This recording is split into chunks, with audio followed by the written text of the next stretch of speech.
കർത്താവേ, നിൻ്റെ ഉന്നതമായ നാമത്തിന് സ്തോത്രം ചെയ്യുന്നു. കർത്താവേ, നിൻ്റെ വിശുദ്ധ പൗരോഹിത്യത്തെ മഹത്വപ്പെടുത്തണമേ.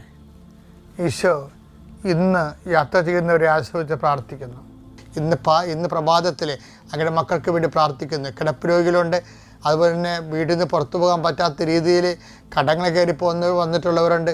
അതുപോലെ ജീവിക്കാൻ മാർഗമില്ലാതെ എന്ത് ചെയ്യണമെന്നറിയാൻ പാലാതെ എഴുന്നേറ്റ് വെറുതെ ജീവോത്സവം പോലെ കുത്തിയിരിക്കുന്നവരുണ്ട്. തലക്ക് ഭാരം പിടിച്ചവരുണ്ട്.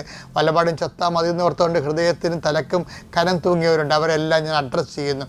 കൃപാസ്ഥാനത്താറെ ജീവനോടെ പ്രത്യക്ഷപ്പെട്ട പരിശുദ്ധ അമ്മയുടെ മധ്യസ്ഥതയിൽ ഇന്ന് ഈ ക്ലേശം പിടിച്ച മനുഷ്യർ ദൈവത്തിനും നാമത്തിൽ സംരക്ഷിക്കപ്പെടട്ടെ.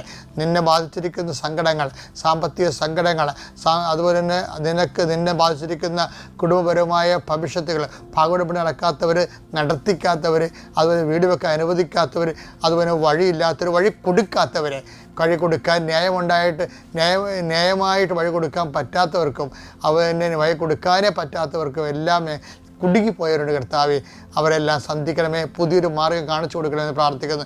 നിത്യം പിതാവും പുത്രനും പരിശുദ്ധാത്മാവായ സർവ്വീശ്വരൻ നീക്കുവാമേ.